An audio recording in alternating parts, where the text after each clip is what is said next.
hello friends खुलुमबाय नोंथांमोनखौ फिन खेबसेबाव आंनि मोनसे गोदान भिडिअ बरायनानै लाहरबाय आं दिनै बे भिडिअनि गेजेरजों खायसे गोनां रादाबफोरखौ लानानै फैदों नोंथांमोना भिडिअखौ जोबजासिम नायलांबानो जाबाय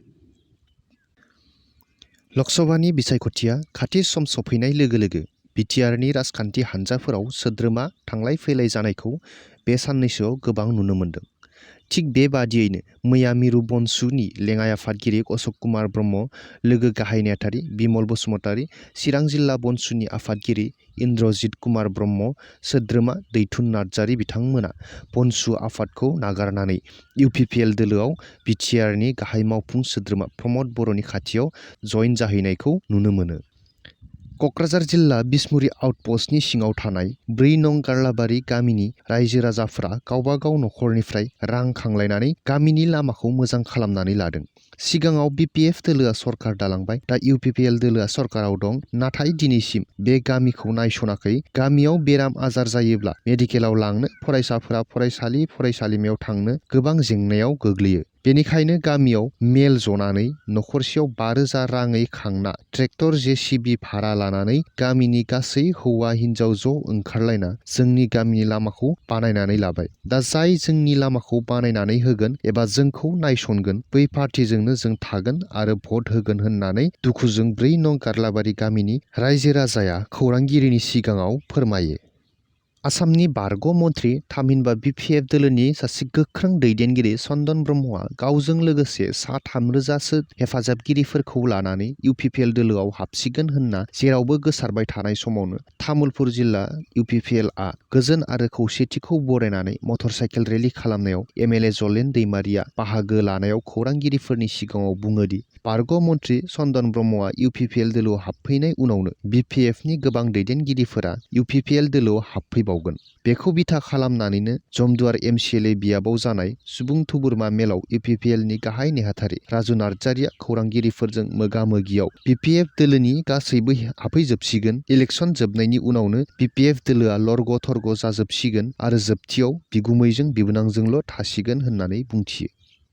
मोनसे गिख्रंथाव बुथारनाय जाथाय गुवाहाटी नोगोरमानि धपलिया बुंनाय मोनसे ओनसोलाव सासे हिन्जावखौ गावनि हौवायानो दानस'नानै थुख्राथाम खालामो दिपाली पद्दार मुंनि सासे हाबा जाखानाय आइजोआ गावनि हौवानो मोनथिहोआबाला गुबुन सासे हौवाजों मोजां मोनज्लायनाय सोमोन्दोआव गोबाव समनिफ्रायनो दंमोन बै सोमोन्दोखौ जेब्ला हौवाया मिथियो अब्ला खनले हिन्जावखौ बुजायदोंमोन हेंथा होदोंमोन नाथाय हिन्जावआ हौवानि खोथाखौ खोनासङासै जेराव लक्षण बिश्वास मुंनि हौवाया खुख्रिजों गावनि हिन्जावखौ दानस'नानै थुख्राथाम खालामो हौवाया जेब्ला दानस'नाय खर'खौ लानानै थानायाव थांनो ओंखारनाय समावनो हिन्जावनि नखरनि सुबुङा नुनानै पुलिसनो खौरां हरनायाव फटाशिल पुलिसआ हौवाखौ हरनि समावनो खानानै लांफैयो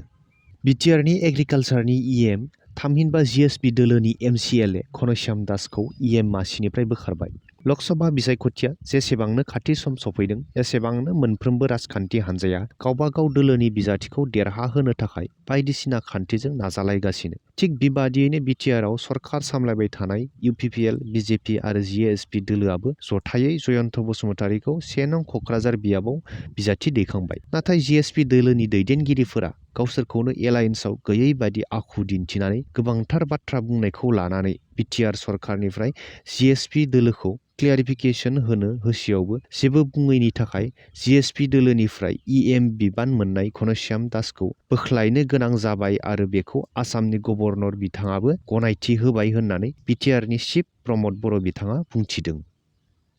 दुलाराय बर' फरायसा आफाद बर' थुनलाइ आफाद आरो दुलाराय बर' हारिमु आफादा जथायै बर' हारिनि गामसा दख'ना खाम सेरजा सिफुंखौ लाफानानै गासै मोन 13 हारिमुआरि आरो दोरोङारि आइजेंफोरा जग्राफिकेल इन्डिकेसन रेजिस्टार्ड जानायखौ मैया 6 एप्रिल खालाराव क'क्राझार गभर्नमेन्ट HSNMB स्कुलनि लांदां गेलेग्रा फोथाराव मोनसे बरायनाय हाबाफारि खुंनाय जायो बै बरायनाय हाबाफारिखौ दुलाराय बर' फरायसा आफादनि आफादगिरि मुस्रि दिपेन बर' बिथाङा सामलायो बे बरायनाय हाबाफारियावनो बेखेवगिरि महरै बर' थुनलाइ आफादनि आफादगिरि डक्टर सुरत नार्जारी बिथाङा बाहागो लायो लोगोसे आसामनि मन्थ्रि उरखाव गोरा ब्रह्म इएम रनजित बसुमतारी रेवरेवा नार्जिनारी बिथांमोनजोंनो लोगोसे जिआइ रेजिस्टार्ड खालामनायाव खामानि मावनाय गोबांथार आलासि बिथांमोनाबो बाहागो लायो बे हाबाफारियावनो जोंनि बर' सेंग्रा सिख्लाफोरा खाम सेरजा सिफुं आरो गंगोनाखौ दामनानै हाबाफारिखौ रंगिना संगिना खालामनायखौ नुनो मोन्दों